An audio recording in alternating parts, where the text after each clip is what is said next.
ओम नमो भगवते वासुदेवाय। ओम नमो भगवते वासुदेवाय। ओम नमो भगवते वासुदेवाय। ओम नमो भगवते वासुदेवाय। ओम नमो भगवते वासुदेवाय।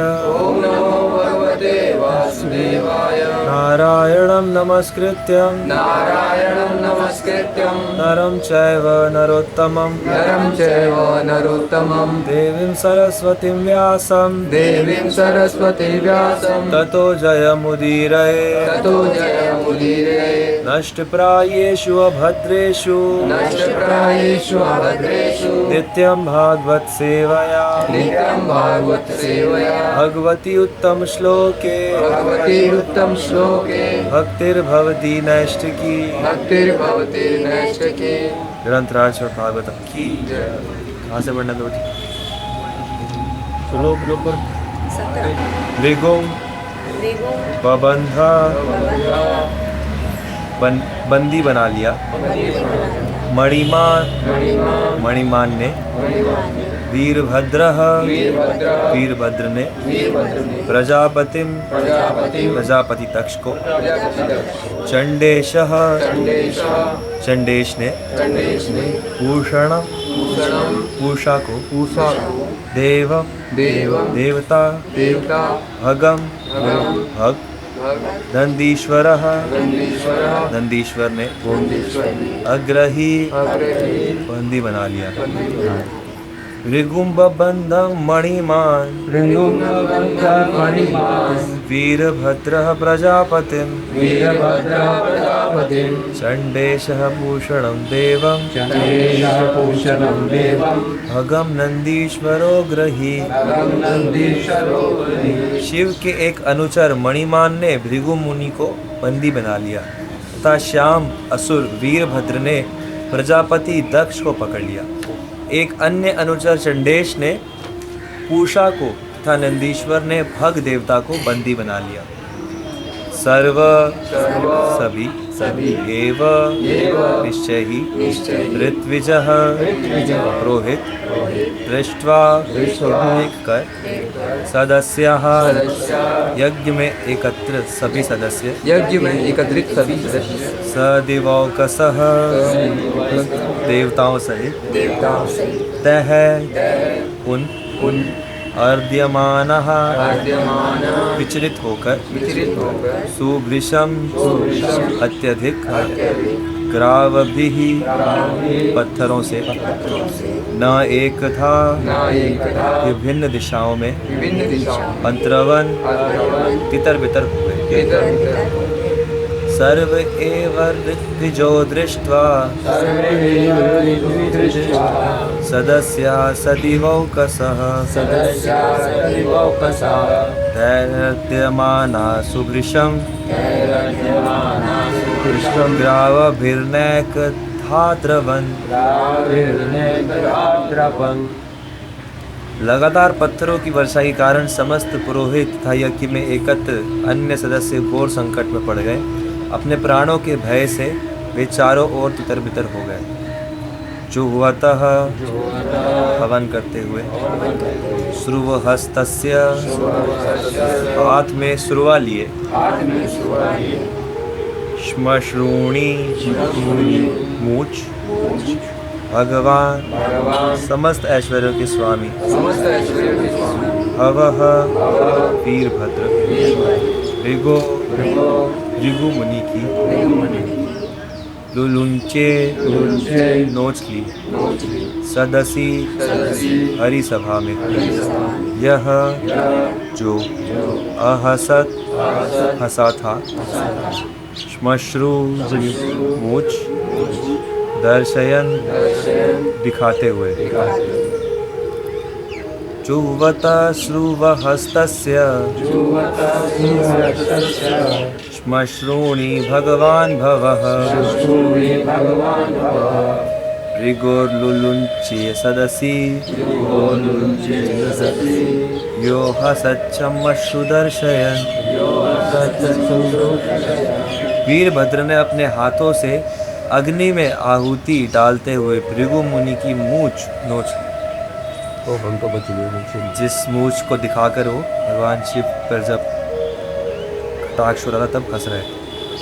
भगस्य भग की नेत्रे दोनों आंखें भगवान वीरभद्र पातितस्य गिरा करके वृषा रोषपूर्वक भुवि पृथ्वी पर उज्जहार निकाल ली।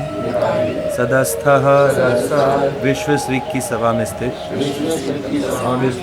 अक्षणा अपनी भ्रिकुटियों के हिलने से यह जो शपंतम शिव को शाप देता है असुसूचत उकसाया था। भगस्य नेत्रे भगवान पातितस्य रुषा भुवि उज्जहारा सदस्थौ क्षण यह शपंतम सुसूचत। वीरभद्र ने तुरंत उस भग को पकड़ लिया जो भृगु द्वारा शिव को शाप देते समय अपनी भौहें मटका रहा था। उसने अत्यंत क्रोध में आकर भग को पृथ्वी पर पटक दिया और बलपूर्वक उसकी आंखें काट। तो इस प्रकार देखा जा रहा है कि कैसे वीरभद्र और भगवान शिव के अनुसार प्रजापति दक्ष का जो यज्ञ है उसका विध्वंस कर रहे हैं। तो इसी से हमें ये संदेश मिलता है कि भगवान को भक्तों का जो अपराध है वो कदापि प्रिय। इसीलिए हमें बहुत ही सतर्क रहना चाहिए कि हम कभी भी वैष्णव अपराध ना करें किसी भी भक्त का, क्योंकि यहाँ पर भगवान शिव का अपराध हुआ तब तो भगवान शिव शांत रहे, लेकिन माता सती के प्रति जब अनादर हुआ तो उनका रोष अत्यंत बढ़ गया, जिससे उस यज्ञ का विध्वंस हुआ। तो इसीलिए भगवान के भक्त दोनों ही शिव और पार्वती दोनों ही भगवान विष्णु के सबसे उत्तम भक्त हैं। और भक्तों का जो भी अपराध करता है तो उसकी जीवन में जो भक्ति चल रही है, जो भी चल रहा है, सब कुछ नष्ट होगा ही होगा। यहाँ तक कि कोई बड़े से बड़े पद पर रूप गोस्वामी जैसा भी कोई आचार्य है, सुंदर कथा हम कितनी बार चर्चा करते हैं कि रूप गोस्वामी एक बार भगवान की लीला का दर्शन कर रहे थे तो उन्होंने देखा कि भगवान जो है कृष्ण वो पेड़ पे चढ़े हुए हैं और राधा रानी नीचे से फूल तोड़ रही है। तो कृष्ण ने क्या किया, वो फूल ऊंचे थे तो भगवान ने अपने पैर से डाली थोड़ी सी नीचे करी तो राधा रानी ने फूल अब पकड़ लिए और डाली एक हाथ से डाली पकड़ ली।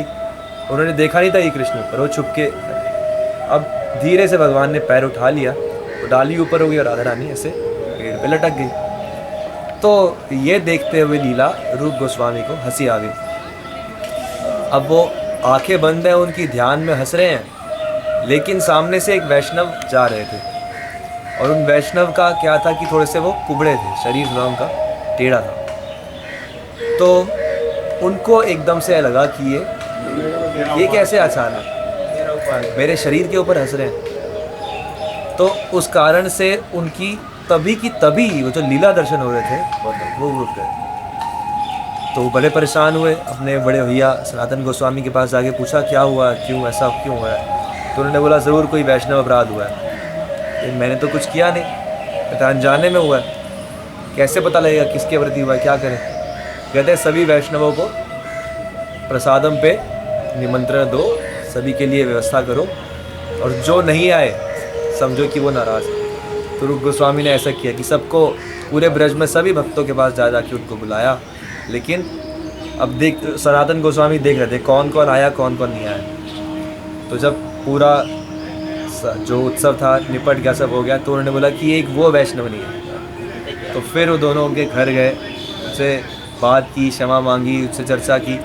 फिर उन्होंने बोला कि हाँ आप मुझ पर हंस रहे। उन्होंने बताया कि नहीं ऐसी कोई बात नहीं है, हम तो इस प्रकार से दर्शन करके हंस रहे। तो जब वो वैष्णव उनके हृदय में उनके प्रति नाराज़गी गई, तब जो है वो उनका जीवन फिर पहले की तरह चलने लगा और फिर से लीला दर्शन होने लगे। तो ये जो अपराध है भगवान के भक्तों का, ये ऐसे महान आचार्यों को भी नहीं छोड़ता, और चाहे अनजाने में हो जाए तो भी। तो इसीलिए जो है बड़े ही सतर्कता से हमें रहना चाहिए कि हमसे बाकी सब अपराध तो हो जाते हैं, अपराध तो होते ही होते हैं, ऐसा नहीं है कि आप बिना अपराध के रह सकते हो, लेकिन प्रयास करना चाहिए कि भगवान के भक्तों के प्रति कम से कम, मतलब हम अपना जानबूझ के तो बिल्कुल करें ही ना, और कभी गलती से हो तो माफ़ी मांगते रहें और भगवान के भक्तों की सेवा करते रहें। कई बार कोई ऐसा अपराध हो जाए जो पता भी ना चले किसके प्रति है क्या, तो भी अगर भक्तों की सेवा होती रहती है तो धीरे धीरे वो अपराध जो है वो शांत हो जाता है। वैसे बहुत सारे उदाहरण हैं कि भगवान के भक्तों का अपराध, रावण ने जैसे ही विभीषण का अपराध किया उसका पतन हो गया, या दुर्योधन ने विदुर का अपराध किया उसका पतन हो गया। तो इस प्रकार से भगवान के भक्तों का कभी भी अपराध नहीं करना, और अगर हो जाए तो फटाफट क्षमा मांग लेनी है। और भक्त होते हुए हमें ये भी प्रयास करना है कि हम बिना बात के किसी दूसरे भक्त से अपराध महसूस भी ना करें। ये भी प्रयास करना चाहिए कि इस व्यक्ति ने मेरा मजाक उड़ा दिया, चाहे उसने ना भी उड़ाया हो या चाहे उसने हल्के में कुछ ऐसे कह दिया हो, लेकिन अगर हम उसका ज़्यादा बुरा मान के बैठ जाएंगे तो वो अपराध उसको भी लग रहा है और साथ में हमें भी लग रहा है, क्योंकि हम भी तो नाराज़ तो हो ही रहे हैं ना। तो दोनों की ही भक्ति का जो है वो नाश हो रहा है। तो इसलिए बड़ी सतर्कता से अपने जो भी भावनाएं हैं उनको संभाल के रखना चाहिए। जो भी भावनाएं हैं उनको ऐसे फैलने ना दे कि वो अपराध युक्त हो जाएं और गड़बड़, मतलब आपस में डिस्कस कर लें और उसके बाद ऐसे नॉर्मल हो जाए। हाँ, अगर ये तरीका है। अगर आपको लगता है कि आप किसी से नाराज़ हो तो उनसे चर्चा कर लो, अगर आपको लगता है कि कोई आपसे नाराज़ है तो उनसे माफ़ी मांग के चर्चा कर लो, और जो भी है उसको ठीक करके बिना अपराध के। तो ये प्रभु, ये वैष्णव के अलावा अगर हम आम जिंदगी में भी सब पे अप्लाई कर दें ना, तब भी ज़िंदगी बड़ी सुखी होगी। आम जिंदगी में सब पे अप्लाई करना तो बहुत मुश्किल है। आप पहले वैष्णव पे तो कर दो, या सबसे पहले गुरु पे तो कर दो। कितनी बार ऐसा देखा जाता है कि हरे कृष्णा जप करने वाले भक्त गुरु के प्रति भी अपराध करते, गुरु को कुछ उल्टा बोलेंगे या गुरु के प्रति मन में भावना खराब हो जाती है। तो अभी तो गुरु पे भी ठीक से नहीं हो पाता, अब सब पे करने की बात तो बहुत दूर की है। सब पे करना कितना मुश्किल है कि कोई गाड़ी साफ़ कर रहा है, उसने गाड़ी साफ़ करते करते शीशा तोड़ दिया, अब उससे गुस्सा नहीं करोगे कि भाई तूने 5000 को नुकसान कर दिया। वो कितना मुश्किल है कि भाई हर एक पे बराबर। अभी गुरु कुछ कह रहे हैं, उनकी बात तो सुन के उस पर अमल करा जाए या उन पर दुर्भावना ना की जाए। तो इसलिए पहले कम से कम गुरु, या कम से कम फिर उसके बाद वैष्णव, कम से कम इतना तो करें, फिर धीरे धीरे करना तो सबके साथ ही। किसी भी एक जीव के प्रति भी जो अपराध है तो भगवान कहते हैं कि मैं ऐसा समझता हूँ कि वो मेरे प्रति हो रहा है। बात तो ठीक है बिल्कुल, लेकिन भाई अगर आपको किसी पे गुस्सा आ गया बहुत ज़्यादा, चलो उसको 2 थप्पड़ मार लो, उसका मर्डर मत करो। समझ रहे हो?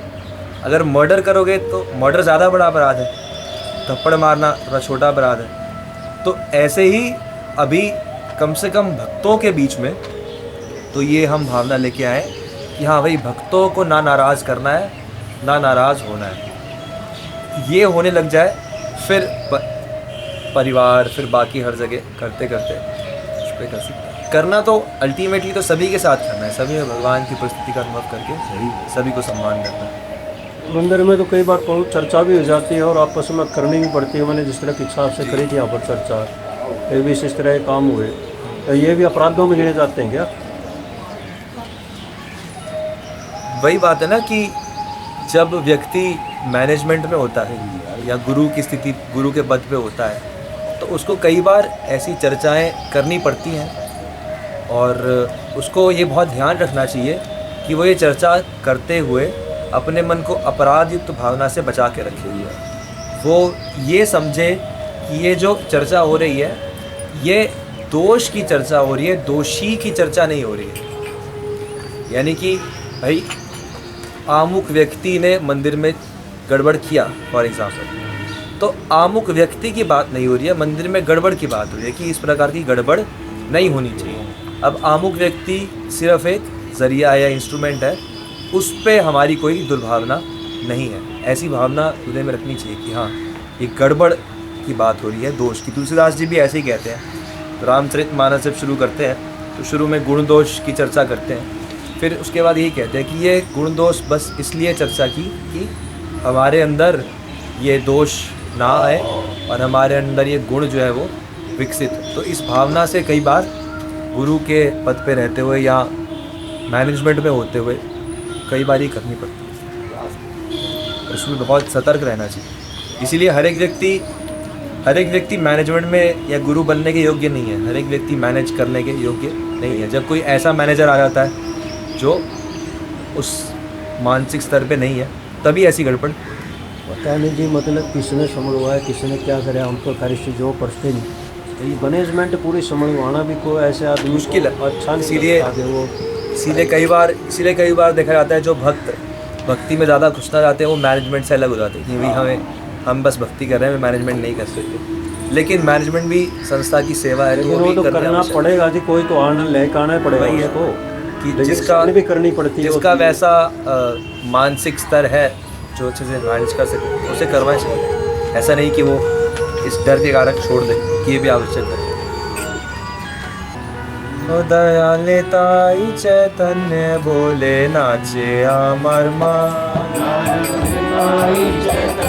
बोले नाचे अमर नाचे अमर नाचे अमर नाचे अमर नाचे अमर नाचे अमर नाचे अमर नाचे अमर नाचे अमर ताई चैतन्य बोले नाचे अमर ताई चैतन्य बोले नाचे अमर दयाल तो नहीं है, दयाल तो नहीं है, मार के प्रेम दे, दयाल तो नहीं है, मार के प्रेम दे, दयाल तो नहीं है, अपराध दूर जावे पावे प्रेम, अपराध दूर जावे पावे प्रेम, दयाल ताई चैतन्य बोले नाचे अमर ताई चैतन्य बोले नाचे अमर ताई चैतन्य बोले नाचे अमर ताई चैतन्य बोले नाचे अमर विचार तो नहीं है, विचार तो नहीं है, नामे अपराध विचार तो नहीं है, नामे अपराध विचार तो नहीं है, कृष्ण नामे रुचि और बेरुचि बेबंधन, कृष्ण नामे रुचि और बेरुचि बेबंधन, ताई चैतन्य बोले नाचे अमर ताई चैतन्य बोले नाचे अमर ताई चैतन्य बोले नाचे अमर ताई चैतन्य बोले नाचे अमर अनुराग तो हवे कृष्ण नामे अनुराग तो हवे कृष्ण नामे अनुराग तो हवे अनायासे सफल होवे जीवे जीवन, अनायासे सफल होवे जीवे जीवन, अनायासे सफल होवे जीवे जीवन, अनायासे सफल होवे जीवे जीवन, चैतन्य बोले नाचे अमर ताई चैतन्य बोले नाचे अमर ताई चैतन्य बोले नाचे अमर ताई चैतन्य बोले नाचे अमर जीवन तो नीचे है, जीवन तो नीचे है, कृष्ण रति बिना जीवन तो नीचे है, कृष्ण रति बिना जीवन तो नीचे है, कृष्ण रति बिना जीवन तो नीचे है।